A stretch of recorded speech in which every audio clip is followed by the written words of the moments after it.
Last year on several occasions Ray Dalio, investor philanthropist and co-founder of the hedge fund Bridgewater Associates, issued multiple warnings concerning the pulse of the U.S. and Western financial environment.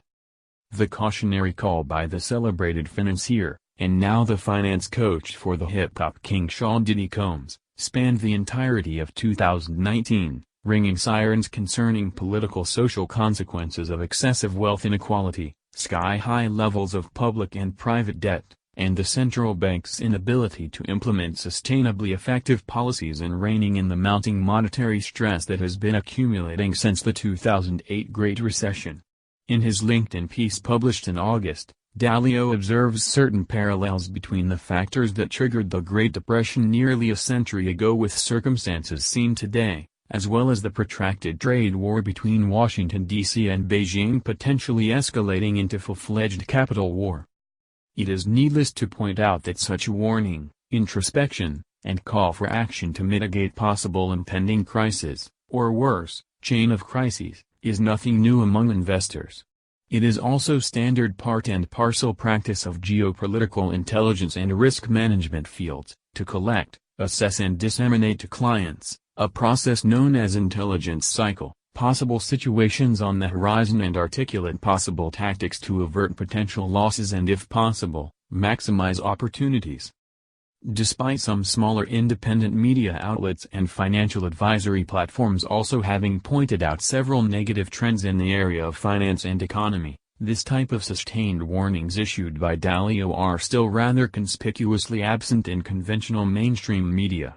This is not without a reason and has been a long-term, decades-spanning trend within the realm of financial journalism, according to conclusion of a research produced in 2017. An analysis published by Journalism Studies, written by researchers Sophie Knowles, Gail Phillips, and Johan Lidberg, highlights this increasingly concerning knowledge chasm between the public, by this I include private non-financial sectors, and the financial investment sector, primarily centered in Wall Street and the City of London. The report entitled Reporting a Global Financial Crisis, a longitudinal tri-nation study of mainstream financial journalism highlights their general findings resulting from reviewing literature spanning 1,207 articles from the US, UK, and Australia concerning journalistic trends surrounding the early 1990s recession, dot-com bubble, and the 2008 Great Recession. Their findings are as follows. Financial journalism, due to its own structural and commercial pressures, has increasingly lost the drive and ability to report and critique the financial sector, reducing its role progressively to that of a mouthpiece of high finance. Financial journalism has increasingly espoused the ideology of neoliberal financialization, which advocates for extreme financial deregulation and the abolishment of national borders as capital mobility is concerned, thus abandoning ideological neutrality. This structural and ideological alignment between the financial sector and mainstream financial journalism has diminished the capacity of the latter to function independently from the former. The current decline in media profits, resulting in slashing budgets and staff, in turn has degraded the quality of investigative works of journalism central to healthy dissemination of the state of finance to the general public. Meanwhile, more specific key findings related to the three major recessions of the post-Cold War era are as follows. Overall, there is a discernible pattern over the 3 decades of decreasing levels of forewarning and coverage on the topics and issues that are most pertinent for ensuing financial bust. p.329. Pool of sources has been becoming increasingly circumscribed, progressively consisting mostly of elite insiders in financial sectors, businesses, analysts, and public relations spokespersons. After the 2008 Great Recession got rolling, the topic of interest was soon concentrated on bailouts and regulations, thus systematically preventing wider and deeper discussion of fundamental issues surrounding neoliberal financialization policies driven by key financial centers, and sidelining discussions regarding jobs and personal finance for non-financial sectors of the general public. The authors summarize that all this must have serious ramification for the public, which uses mainstream media for its financial information, and larger implications for democracy and the shaping of economic policy. The report concludes recognizing that there is much that could be done to improve the quality of mainstream reportage to ensure it meets a widening audience's needs. The results suggest the need for media outlets to invest time and appropriate training in order to give their journalists the confidence to hold their sources to account, to provide independent analysis into corporate misdeeds, and to monitor changes in the financial industry. The work of reforming financial journalism, an endeavor deemed necessary by journalists themselves according to these authors, in order to return financial journalism to the aim of serving the wider public, should not merely be left entirely to the journalism industry itself. This is not because there may be institutional impediments to self-reform, but because open journalism is a societal common good, and there are specialist resources external to the journalism field that may help achieve this end. It is also in the interest of geopolitical intelligence and risk analysis sector to participate if possible in the reform process. Private intelligence firms often use open sources, OSINT, alongside other methods of intelligence collection for assessment. Accurate information disseminated in the media is a vital component for decision-making for private sectors outside of the financial sector, as well as consumers and the public in general. Authors stress that specialist publications are better suited to serve the needs of the latter. One area the field of geopolitical intelligence may potentially contribute is to help cultivate integrated analytical mindsets among the financial journalists, possibly helping to fill gaps in understanding of the often underappreciated relationship between finance and geopolitics.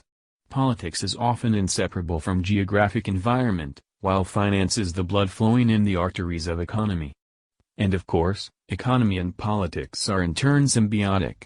Indeed, that modern financial system has been consistently intertwined with geopolitics can be glimpsed from following examples. The Bank of England, the prototype of the central banks across the world today, was founded in 1694 by the English government to help finance war against France, and later fueling industrial revolution and propelling Britain into a status of global power, thus representing a major turning point for the modern financial system in geopolitical context. Contrary to its characterization as anti-state, financialized neoliberalism, an ideology which its excesses have been criticized by Dalio himself, has its origins in interstate agreements enacted by political authorities. Quinn Slobodian, Associate Professor of History at Wellesley College, demonstrates that geopolitically strategic thinking was present in the minds of the original architects of the ideology, who urged using instruments of interstate organizations to seal off economies and trade from influence of the sovereign states, reflecting the needs of general citizenry.